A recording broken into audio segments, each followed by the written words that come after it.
there's probably a good reason why we should know about it. You know, it's like all of us in this room tonight, we're all interested in the subject, we're all on the same level, we all want answers, we just want to know what's going on. And if there are people in government who do know what's going on, or at least have a good idea, and they have at least some hard data to back up their beliefs, etc., then I don't see why we should be kept in the dark. That's why I go poking my nose in where it's probably not wanted. So, but hence what I'm going to be talking about tonight.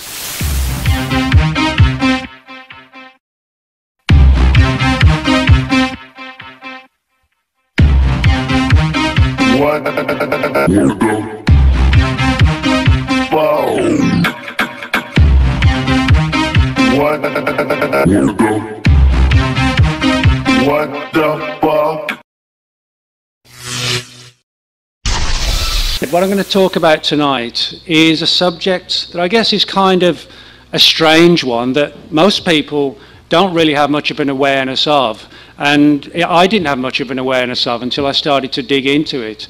Now, we all know, of course, that over the years, agencies like the CIA, FBI, Air Force, they've all looked into the UFO phenomenon, but pretty much from the modern era, the 1940s onwards. But until I started to dig into this further, I didn't realise the sheer extent to which agencies had literally delved into things like the pyramids, Noah's Ark, the Dead Sea Scrolls, things like this. And of course, this begs a couple of questions. What is so significant about these events that attracts government interest? And why should the government be interested in the first place? You know, you would imagine archaeological mysteries would be something for archaeologists or historians or theologians, not for the finest minds in the Pentagon. And so I guess the battle was on for me to try and figure out what was going on and why. And to give you some sort of background as to how and why I do this sort of research that chiefly sort of focuses on what governments know about UFOs and related topics. My father was in the British Royal Air Force and he worked on radar. He was a radar mechanic and he was involved in several UFO incidents back in 1952 at the height of a NATO exercise called Mainbrace. And my dad was stationed at a base on the east coast of England called RAF Neatishead. And over the course of 3 or 4 nights in September 52, the radar personnel who were on duty reported tracking on the radar scopes these high-flying, fast-moving objects that nobody seemed to know what they were, but the first thought was, well, you know, it's the height of the Cold War, so it's got to be the Russians. You know, they've got to be launching some sneak attack or testing the defences of the nation to see if we could withstand an attack. So aircraft were scrambled from a nearby Air Force base, and the pilots reported seeing these. They didn't describe them as like classic flying saucers. They described seeing these very brightly lit objects. You kind of imagine a camera flash. Where when you see a camera flash, you know, you get this huge sort of silver bright light and then it goes away. Well, if you imagine a camera flash that just doesn't stop flashing, you know, it's just there all the time. That was the intensity of what they were seeing. But as the guys were tracking these objects on the radar and as the planes were scrambled to intercept them, they clearly reacted to the presence of the aircraft, and the ground personnel who were working the radar said that as the planes approached them, the objects would shoot away at high speed and kind of play like a game of cat and mouse with them, where there was no outright hostility, but they would literally sort of play left and right hand turns and, as I said, cat and mouse type experiences, as if to sort of test, if you like, the extent to which our aircraft could potentially engage them in some sort of combat. Now, this went on for about 3 days and 3 nights. And there was never any outright hostility, and literally on every occasion all the aircraft were forced to return to base because they were just running out of fuel. They just couldn't stay up in the sky anymore. You know, if they did stay any longer, they'd just sort of fall down into the English Channel. And at the end of these encounters, everybody who was involved, from the radar mechanics like my dad, the radar operators, the pilots, the ground personnel, everybody was reminded of the fact that they'd signed the British government's Official Secrets Act. And the Official Secrets Act, anybody who works in the government has to sign this. And it basically prevents you from speaking about things that might have an effect on national security when you leave the job. So, in other words, it's from the government's perspective, it's like a protective piece of legislation to keep you quiet, if you like. So, when he told me this story, it got me interested for two reasons. One, because it was my own father, and I trusted him and knew that he had a background in the military. But that was the second reason as well. He had this standing and training as a radar mechanic, and of course radar personnel are trained and taught to know the difference between an aircraft, a helicopter. A lot of people don't know that a very tightly packed flock of birds can actually be picked up on a radar screen, but radar operators are trained to know the difference between these different phenomena, and they can tell a solid object from an object that is just a mass of birds or whatever. So when he related this to me, I was like, wow, not only do UFOs exist, but it seems that government agencies around the world, and certainly in Britain, they seem to know something about the subjects, but they were trying to keep it under wraps and ensure that nobody was sort of out of the military was going to find out about these cases. And I always think that, if governments are hiding something and they don't know, or they don't want us to know about it, there's probably a good reason why we should know about it. And so that has always been my approach, is being that I don't feel personally that government agencies have the right to decide who should know about what potentially could be one of the most important matters facing the human race. Why should 10, 20 or 30 people have the right to make that decision? And I think, it's like all of us in this room tonight, we're all interested in the subject, we're all on the same level, we all want answers, we all, have our different theories and ideas. We just want to know what's going on. And if there are people in government who do know what's going on, or at least have a good idea, and they have at least some hard data to back up their beliefs, etc., then I don't see why we should be kept in the dark. So that's why I go poking my nose in where it's probably not wanted. So, my background is in journalism. I still do a lot of regular, normal journalism today, but I left school, I lived in England until 2001. I live in Dallas now. But I left school in 1982, which is kind of scary, 31 years ago. And I didn't really know what I wanted to do. I wasn't the best student, but I got a job working on a music magazine, a rock music magazine back in England, and did that for a few years.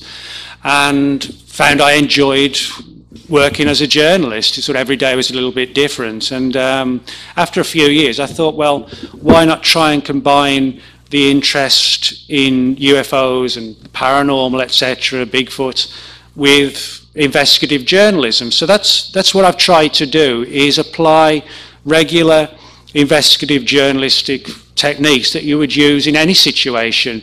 If you're doing a story for a newspaper where there's been a local murder in the area or a car accident, investigate this phenomena in exactly the same way and try and gather data, on the record witness testimony, government files and so on.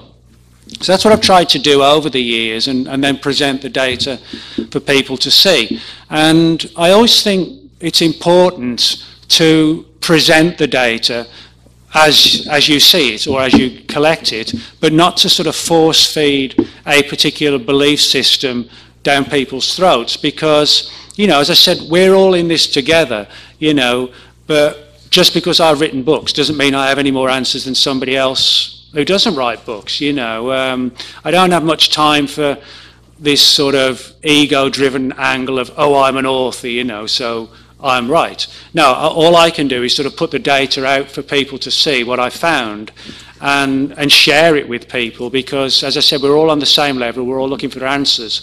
And I don't believe in force-feeding my views or conclusions. I prefer to share the data and see if anybody else can then, back it up or come up with their own scenarios that may bolster it or may not. I think the thing we always need to remember still with UFO is that the U still stands for unidentified. We know there's a phenomenon, but is it extraterrestrial? Is it interdimensional? We just really don't know. All we know for sure is that there's something interacting with us that, doesn't come from around here. And so in that sense, I think, from my perspective, the responsible thing to do is sort of share with you the data and the theories and scenarios I've been able to put together. And hopefully, we can have some insights as to what's going on the various topics under consideration. And tonight, as I said, it's going to be a book I had out in 2011 called The Pyramids and the Pentagon. Now, the whole issue behind this book, as I said, is how, why, and for how long, and to what extent government agencies have taken an interest in the mysteries of the past. Now, when I say government agencies, the best way I can describe it, if you kind of imagine Indiana Jones type characters working for the CIA and traveling around the world and investigating things like the Ark of the Covenant and the Holy Grail and stuff like that, that is literally the scenario we're seeing. We're kind of, I guess, used to, we think of the CIA and intelligence agencies, and we think of espionage missions behind the old Iron Curtain at the height of the Cold War, spying on the Russians. We don't necessarily think of people sitting in CIA headquarters poring over the Dead Sea Scrolls. But that is actually literally what we are seeing. So, we're delving into very strange, almost like fringe-like territory that really doesn't fall into one particular category or domain. It's very hard to understand why this is going on. And I'll be the first to admit that a lot of the research that I've uncovered, it's pretty much still in its early stages because so much of it is so new. If you think of Roswell today, for example, everybody knows about the Roswell case. We imagine 33, 34 years ago when Stan Friedman and Bill Moore started doing research into it, and it was in its infancy. It was very much new territory, and that's kind of like with this, that we're seeing doors starting to open, we're seeing a few files beginning to surface, and we're putting the strands together, showing that, as I said, in the same way that from the 40s onwards, the government heavily investigated UFO reports, they had this other, arguably even sort of more covert and secret program to dig into the mysteries of the past. And the more data that I've been able to find, I've been able to come up with what I think is the probable reason why they're looking into these mysteries. And it has nothing to do with archaeology or furthering our knowledge of the history of the human race. That is sort of, they have answered some of those questions, but that's sort of a byproduct to the reason why they're doing the research, which I'll make clear to you. One of the interesting legends that surrounds the construction of Stonehenge, which is something I'll talk about shortly in relation to the government aspect of things, is the theory that they were moved by what today we would call anti-gravity or levitation. Now, the people who used Stonehenge for various ceremonies going back sort of 4,000 or 5,000 years. And there was actually an original settlement there before that goes back about 9,000 years. They have legends and stories about how magicians would tap the stones and they would sort of rise slowly into the air and they could be pushed very lightly and gently, kind of like, imagine like a rowing boat on the water, you just push it along and it would move with the tide. And that's the story they have connected to Stonehenge. Now, you could say, well, that's just a classic fairy tale or a bit of folklore.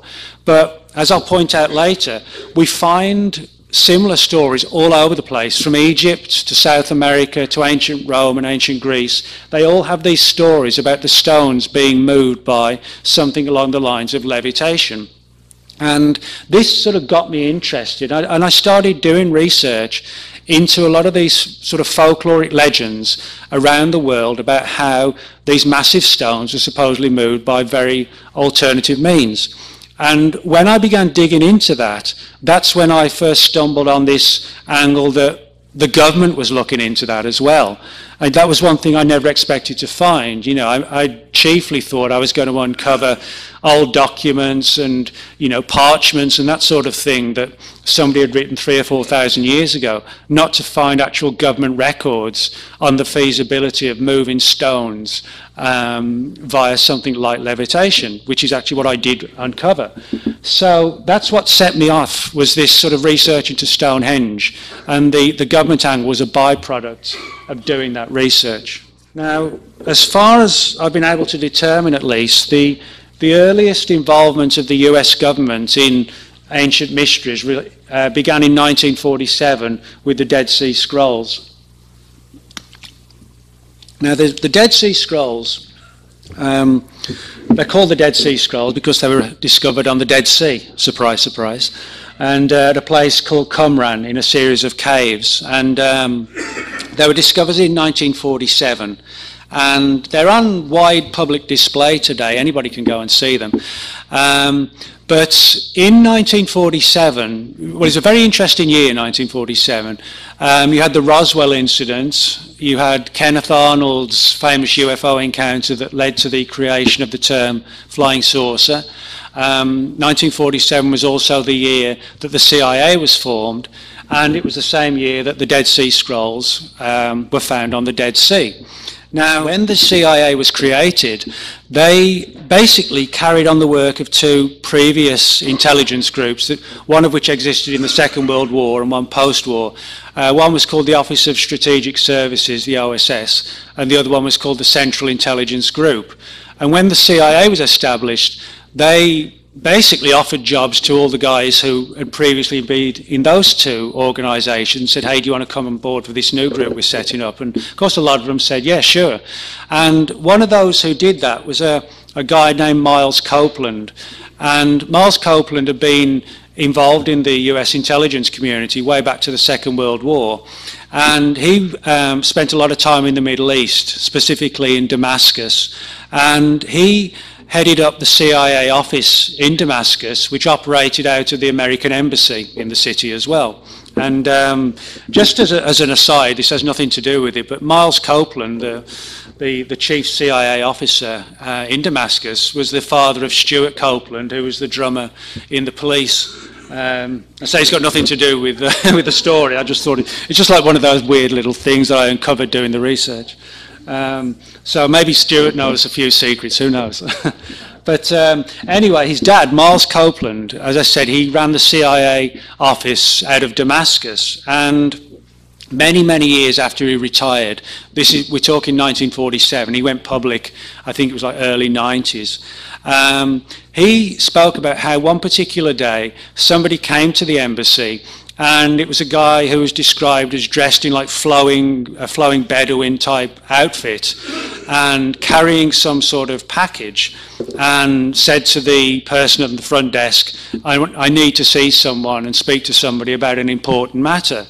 And so they referred him to Miles Copeland, who took the guy up into his office and said, you know, what's it all about? And this character sort of, in almost like an over-dramatic, mysterious fashion, opened up this package, and out came tumbling something like, very much like the Dead Sea Scrolls. Now, as I said, the acknowledged Dead Sea Scrolls are on public display today. You can go and see them. They're in a museum. But this particular scroll, which clearly seems to have been one of the original scrolls, obviously didn't make it to the public display. What happened was that it was shown to Miles Copeland, and the guy said to him, well, I need somebody to translate it.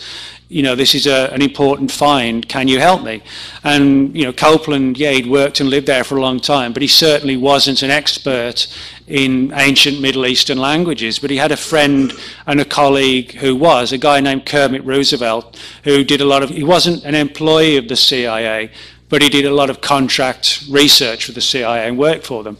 So Copeland basically said to this guy, well, yeah, I've got this friend, he can research this, whatever this document is, whatever it says, do you want to come back and then we can give you the answers? And that apparently satisfied the guy, and he just kind of, again, sort of overly mysteriously vanished out the door, and he literally never did come back. It was almost like he wanted to offload this particular scroll, but did so under the guise of wanting answers and promising to come back. So Miles Copeland copied one by one the pages. He just photographed them all and printed off large-scale photographs, sent them to Kermit Roosevelt for analysis.